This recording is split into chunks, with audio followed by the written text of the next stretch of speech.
Hi, my name is Chris Parkhurst. I'm a documentary filmmaker, and I'm also the host of the Documentary Life podcast, a show that spans 140 episodes, has been downloaded in over 135 countries, and I've been producing for about 5 years. I decided to put each and every episode up here onto YouTube to sort of expand the audience, and as we say in the show, maybe inspire and inform some more doc filmmakers, hopefully like yourself.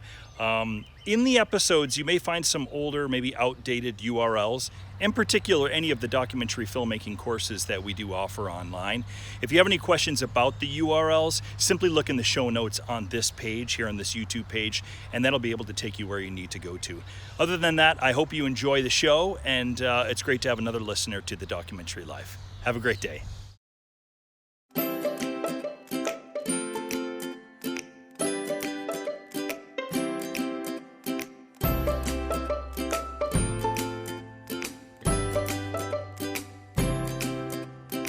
Hello, and welcome to the very first episode of The Documentary Life, a podcast in many ways about living your dreams, more specifically, your filmmaking or documentary dreams. I'm the host of the show. My name is Chris G. Parkhurst. Chris is the truncated version of Christopher. The G stands for Gregory, my father's name, also my middle name. Parkhurst is my last name. Some people like to shorten it and call me Parky. It's a good nickname. You can call me that if you'd like. Regardless of whatever you call me, I am your host, and I am here for you, in hopes that you can soon be leading, if you're not already, a documentary life. A little bit about who I am before we actually get into the show. I am a husband of one, a father of two. In fact, my wife Steph and I, we had our second child, a little baby girl, 5 weeks ago. We are based out of here in Portland, Oregon, in the U.S. I say based out of because we don't only work here in Portland. In fact, a lot of our work tends to take us overseas, whether it's the documentary or commercial work. We work in countries like Cambodia, Nepal. We work in China. We work throughout Europe, especially the UK, where my wife is from. And of course, here a lot domestically. And domestically can mean anywhere in the U.S., whether it's New York, L.A., San Francisco, Portland, Seattle. And I should say right now, by no means are we exclusive to bigger name cities or what might be typically filmmaking communities. We've worked in Boise, Idaho, Medford, Oregon, Rochester, New York, Cincinnati, Ohio, Lander, Wyoming, just to name a few. Stories are everywhere, right? Some of the best stories that I've ever heard were from places that, until that story, I'd never heard of before. So we've worked in a number of different communities and many cultures from around the world. And honestly, that is a big part of our life and our lifestyle, and something that we are extremely thankful for, and really is a critical and important part of what it is for us to lead our own documentary lives. In terms of professional background, I've been working in film and TV off and on since 2004, though it wasn't steady until about 2006. I'll get into that a little bit more later on.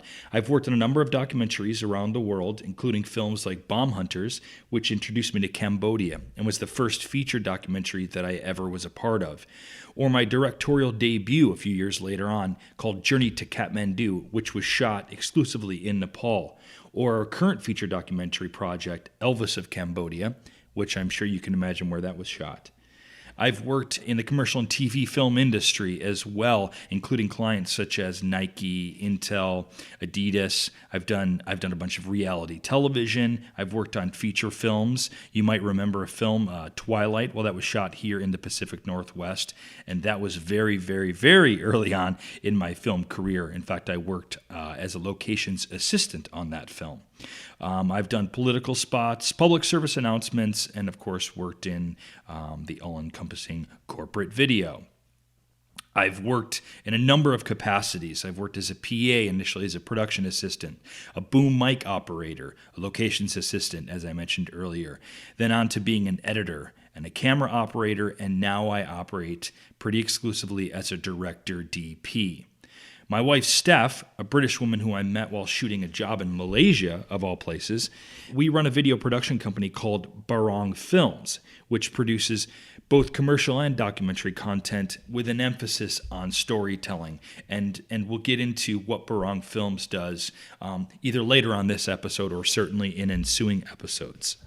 episode. Now, at this point, you might be asking yourself, why is this guy doing this podcast? And in fact, who is the podcast for? Well, I'll tell you, and I can say in all honesty, and it's a big part of this podcast. In many ways, it's at the heart of it. And that's, I want you to live your documentary filmmaking dream life. And I know that sounds super new agey or maybe even cheesy, but it's the truth. I want to help people. I want to help you be able to get to a place where you are making a living doing what you love, doing what we all love to do, which is making movies. I always wanted to be a filmmaker myself, but for the longest time, I didn't know how to make a living doing it at all. In fact, I didn't know how to really even break into the industry. And so I'd like to help you be able to do that. I'd like to help you avoid some of the anxiety, stress, and maybe even a bit of lack of confidence that you might experience that I myself endured a number of times over the years. And hopefully this will, in effect, enable you to more quickly realize your dream or your dreams. And again, I'll go into more detail on this a little bit later on as well. Who is the podcast for? This podcast is for anyone who is currently living a documentary life, but especially for those who soon will be. And I say soon instead of something like who aspire to be or want to be, because I truly believe that half the battle is about you believing, actually knowing that you will soon be living and leading a documentary life. And let's be honest, you wouldn't be here if you didn't already know that yourself. In fact, I was in the same boat that you were not so long ago, which leads me to the title of this podcast. What exactly is a documentary life? I'll initially answer that by letting you know right now that my intent is not about telling you how you can make your entire living by making documentary films. Probably 99.9% of us will never make our entire living just doing exclusively documentary films. The fact of the matter is very few people that I have ever met or even read about are actually doing that. Even someone like Errol Morris, he's making commercials for Acura, Adidas, and a number of others to help supplement his income. I don't believe that documentaries are his sole source of income. A documentary life, that term, as part of the title of the podcast, for me and for us, it should be more of an attitude, an approach to, in many ways, this idea of living one's dreams or living the dream. And in this instance, the dream is most likely making documentary films. Now, there are a myriad of ways of doing this and a myriad of people doing it these different sorts of ways. This podcast, The Documentary Life, will explore these different ways, different formulas, different lifestyles, and the astounding number of people who are indeed leading and living documentary lives. I'll give you some examples. You might be living the documentary life by working a 9-to-5 job at an architecture firm or a local 7-Eleven, and then in your off hours or weekends, you're creating video content for your blog. You might be an owner of a successful corporate and commercial video business. My friend Bird McDonald does this with his company, Porter Panther. He has found ways to incorporate essentially his documentary approach to storytelling into his corporate and commercial work. This is also akin to really how Steph and I operate Barong Films, or how a company like Still Motion operates. You might even be like filmmakers Moira Demos and Laura Ricciardi. If you don't know their names, this is a couple who spent nearly a decade filming over 700 hours of footage going back and forth between Manitowoc County, Wisconsin, and their lives in New York City. Is this ringing any bells? It should be. They were the creators of what would ultimately become the Netflix documentary series Making a Murder. While they were filming, Ricciardi would do hourly legal work, and later she'd work as a PA for a couple of TV series while they were making a Murder. Or you might be like me, who at age 32 was slowly dying inside, knowing that I was entirely unhappy with what I was doing with my life at that time, knowing that I was about as far from living a documentary life as one could possibly get. Who after desiring, years of anxiety, years of unhappiness, Finally got a little break and started to see that there might just be hope for happiness after all. Believe me, folks, if you should need any living proof that one can live this seemingly ever elusive documentary life, look no further than here. The dude sitting behind the mic talking to you right now.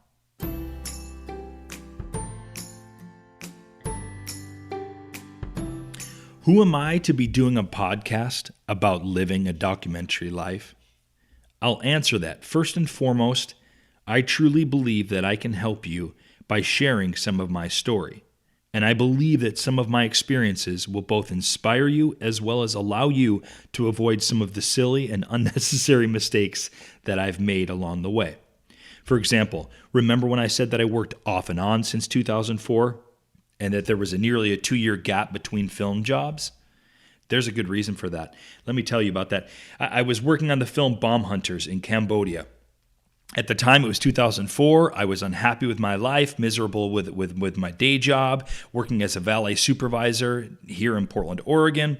I was asked by a gentleman if I wanted to come essentially do sound on a documentary film, his film, in Cambodia for the next 6 months. Totally unhappy with my life at the time. I said, absolutely, that sounds great. It took me all of 3 minutes to decide whether or not I was going to make that big change. I did. I went to Cambodia, spent 6 months filming the Cambodian people and their culture. I learned a part of the world I had never been introduced to before. I learned about documentary films. I fell in love with the genre of documentary films. Again, I spent 6 months there working on it. I was then hired to edit the film. So when we came back to the U.S., I dove into the editing for the next 6 to 8 months. Nothing but continuing to work on Bomb Hunters. I was down in this tiny little basement working 12 to 14 hours a day, barely seeing the light of day, if ever at that point, working 5-6 days a week. And I had very little personal life happening outside at that time. My focus was entirely for at least a year on nothing but this particular film. It was only about 2 or 3 days after that film premiered that I started to spiral into a bit of a depression. And that would continue. I wasn't working. I wasn't able to make that next sort of leap to the next job. At that time, I fell in love with documentary filmmaking. I knew that I wanted to make my living working in films. I wanted nothing more than that. Unfortunately, I had spent so much time and so much energy and so much focus on nothing but this particular film at that time that I did nothing really to set myself up for any success afterwards. In essence, I wasn't leading a balanced life whatsoever. I had no balance to my life. The 100% focus was on nothing but this particular film. I never even gave myself a chance or opportunity to find the next film gig or job. I didn't allow that. I wasn't allowing for that in my life. This would result in me eventually, actually not that long after, having to go back to that dead-end job that I vowed that I would not go back to again. And it would be 1.5 to 2 years before I would be able to start that dream of living my life, making movies again. Balance. Balance is key. We hear that all the time in our lives. And so if you can avoid that sort of a pitfall, if you can be leading somewhat of a balanced life while you're working on your projects, it's going to go a long way in helping you not only with your next job and to continue working in the industry, but it's going to go a long way into giving you a sense of happiness. And who doesn't want that? I'll give you another quick practical tidbit of knowledge that you might not have known if you hadn't worked in the industry. When I first got truly into the industry, when I started working steadily on a full-time basis, it was as a PA. If you're unfamiliar what a PA is, it's a production assistant. It's that person. It's sort of the entry-level position on a set. To put it bluntly, it's the position where you're pretty much everyone's bitch. So if you're not giving coffee to the director, or if you're not making a run to the copier, or if you're not on set pulling out furniture and moving it around with the art department, well, then you're not being a PA and you're not doing your job. Anyhow, I learned pretty quickly about how film sets work when I jumped into the commercial and the film industry as a PA. And one of the first things that I realized, and really, more importantly, surprised me and gave me some perspective, was that, you know what? Not everyone who works in the industry is or even desires to be a director or filmmaker. Shock, shock, shocker. In fact, most aren't filmmakers per se at all. It's loaded with brilliant technicians doing brilliant things with lights and makeup and lav mics and call sheets. But the truth of the matter is, this is how people are making their living, doing these sorts of things. But they're not necessarily directors or filmmakers themselves. I mean, I realized that working as a PA when I would start talking about my project. At the time, I was working on Journey to Kathmandu, and you can see that film if you go to journeytokathmandu.com. It's a film that I shot myself, kind of a one-man band show. Really cut my teeth into doing things myself in Nepal. And at any rate, I was doing Journey to Kathmandu, or I was fundraising at that time, and I'd taken a trip to Nepal to do some initial location sort of scouting and some filming and working as a PA in the industry. And I would talk about my film, and a lot of the people that I talked to were extremely supportive. They were happy to hear that I was doing this, but they themselves, that was not their thing. That was not their interest. That was not their calling. They were working as a grip or as an electric or as a production coordinator, and that's what they did for a living. So that was something that I learned. I hope I didn't get too off track there. I do have a tendency to kind of go on and on at times, but that's the beauty of editing. So I'm sure I'll have said a hell of a lot more than you will ever even know by the time this podcast reaches your ears.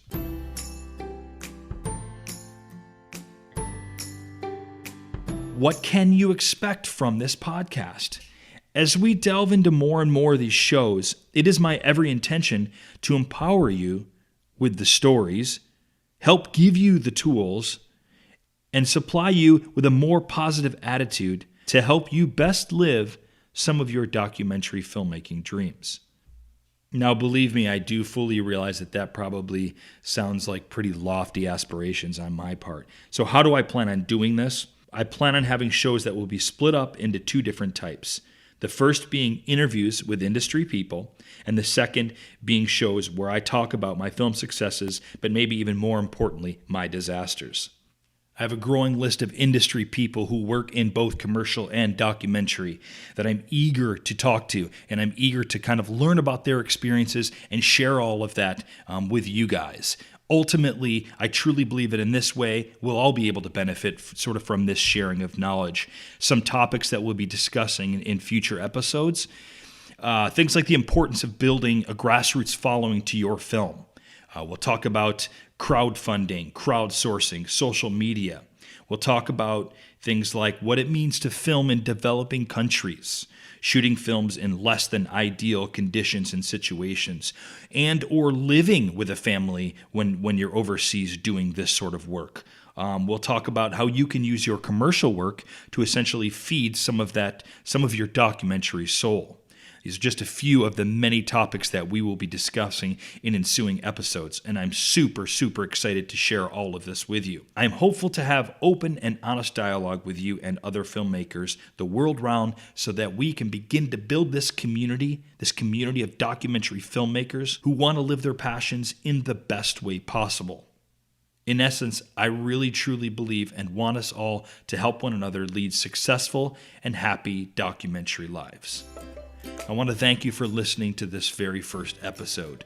It's the beginning of hopefully a fruitful, super educational, and super fun journey that we're all about to embark upon. And man, I can't wait. I can't wait. I am Chris G. Parkhurst, and this has been The Documentary Life. I look forward to our next episode and more of this journey as we help one another lead and live our own documentary lives.